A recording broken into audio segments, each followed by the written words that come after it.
Les 3 boutons du contrôle. Mais comment font-ils pour nous garder prisonniers de cette dette imaginaire?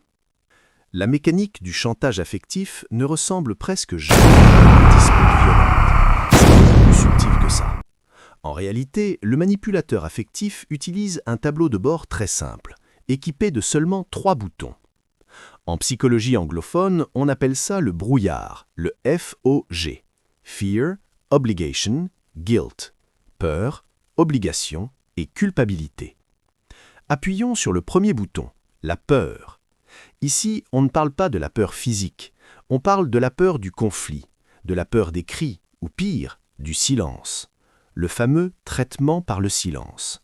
Vous dites non à une demande de vos parents et soudain, ils arrêtent de vous parler pendant 1 semaine.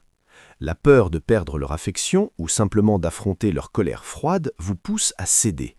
Vous préférez capituler plutôt que de subir la tempête. Ensuite, il y a le deuxième bouton, l'obligation. Celui-ci est le préféré de la société. C'est le bouton qui vous murmure « Ce sont tes parents, tu n'as qu'eux, tu leur dois bien ça ».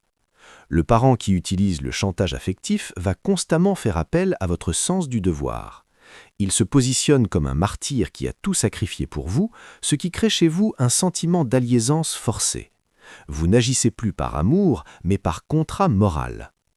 Et enfin, l'arme de destruction massive, le 3e bouton, la culpabilité. C'est le chef-d'œuvre du chantage. Le parent ne se met pas en colère, non, il se place en victime. C'est le fameux soupir interminable au téléphone. C'est la phrase terrible « Ce n'est pas grave, je passerai les fêtes tout seul, j'ai l'habitude de toute façon ». La culpabilité est une toxine invisible. Elle s'infiltre dans votre cerveau et vous persuade que si votre parent est malheureux, c'est de votre faute. Peur, obligation, culpabilité.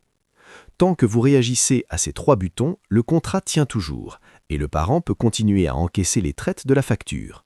Mais le vrai problème, ce n'est pas ce qui se passe le dimanche midi lors du repas de famille. Le vrai problème, c'est ce que ce chantage détruit dans le reste de votre vie.